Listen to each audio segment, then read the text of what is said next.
Example 9.66. Find the volume of the solid formed by revolving the region bounded by the ellipse a greater than b about the major axis னு கேட்டிருக்காங்க. நம்மளுக்கு major axis along the major axis ellipse எப்படி இருக்கும் அப்படிங்கிறது தெரியும். general format diagram அது. ஓகேவா? this is 0.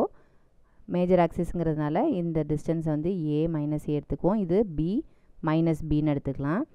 ஓகேவா? இப்போ x square by a square plus y square by b square is equal to 1. இது general form of the equation for ellipse. இதில் நம்மள என்ன செய்ய சொல்லியிருக்காங்க, மேஜர் ஆக்சிஸை வச்சு ரிவால்வ் பண்ணுது. அப்போ ரிவால்வ் பண்ணும்போது நம்மளுக்கு ஒரு வால்யூம் கிடைக்கும் இல்லையா, அந்த வால்யூமை நம்மளை கண்டுபிடிக்க சொல்லியிருக்காங்க. ஓகேவா? நம்மளுக்கு எக்ஸ் ஆக்சிஸினுடைய லிமிட்ஸை வச்சு நம்ம பண்ணுறதுனால நம்ம என்ன செய்யணும், Y square is equal to R ஒய்ங்கிறது வந்து என்னென்னு கண்டுபிடிச்சிக்கணும். இன் டேர்ம்ஸ் ஆஃப் எக்ஸாகவே வச்சுக்கணும். எல்லாத்தையுமே இந்த பக்கம் எடுத்துகிட்டு போயிடலாம். So Y square by B square is equal to 1 minus X square by A square. அப்போ ஒய் ஸ்கொயர் இந்த பி ஸ்கொயரையும் அந்த பக்கம் எடுத்துகிட்டு போயிடுங்க. பி ஸ்கொயர் இன்ட்டு இது அப்படியே கிராஸ் மல்டிப்ளிகேஷன் பண்ணிங்க. A square minus X square divided by A square இருக்குல்லையே, அதை இங்கே கூட போட்டுக்கலாம். பி ஸ்கொயர் பை ஏ ஸ்கொயர்னு கான்ஸ்டண்ட்டாக தூக்கி வெளியில் போட்டுடலாம். ஸோ வால்யூம் நம்மளுக்கு தெரியும், pi into integration A to B. நம்ம எக்ஸ் ஆக்சிஸை சுற்றிங்கிறதுனால இங்கே dx. So Y square is ஈக்குவல்ட்டுன்னு வரணும்.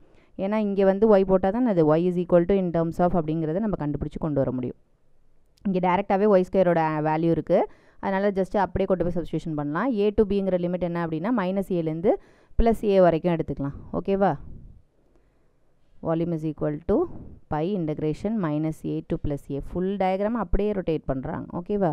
ஒய் ஸ்கொயருங்கிறதுக்கு பதிலாக என்ன போட்டுக்க போகிறோம், b square by A square into a square minus X square dx which is equal to இந்த மைனஸ் ஏ டு ப்ளஸ் ஏன்னு இருக்கு இல்லையா, அதை என்ன செஞ்சுக்கலாம், சிமெட்ரிக்கல்ங்கிறதுனால இது என்ன செஞ்சுக்கலாம், பாதியாக 2 டைம்ஸ்னு எழுதிக்கலாம். 2 டைம்ஸ் ஒரு போர்ஷன் கண்டுபிடிச்சாலே ரெண்டுத்துக்கு ஈக்குவல் இல்லையா, அதனால் 2 டைம்ஸ் பை இன்டகிரேஷன் 0 டு ஏன்னு எடுத்துக்கலாம். இந்த B square by A square கூட கான்ஸ்டன்ட், அதையும் என்ன செஞ்சுக்கலாம், தூக்கி வெளியில் போட்டுக்கலாம்.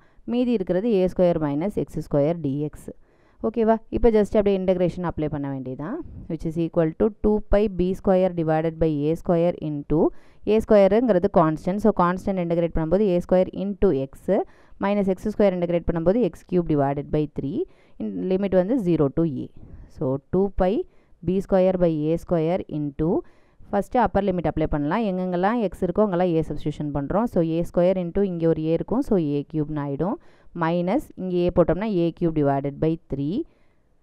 லோயர் லிமிட் பார்த்தீங்கன்னா 0. ஸோ இந்த இடத்துல எல்லாமே எக்ஸோட மல்டிப்ளை ஆகிருக்கு. அப்போ சப்ஸ்டியூஷன் பண்ணும்போது கண்டிப்பாக 0 ஆகிடும். ஓகேவா?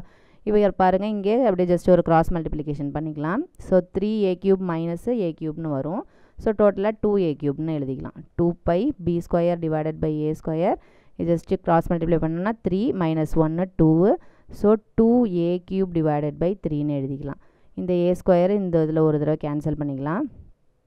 அப்போ ரிமைனிங் என்ன இருக்கும் அப்படின்னா 4 by 3 pi a b square cubic units. ஓகேவா? இதுதான் நம்மளோட வால்யூம் ஆஃப் த எலிப்ஸ்.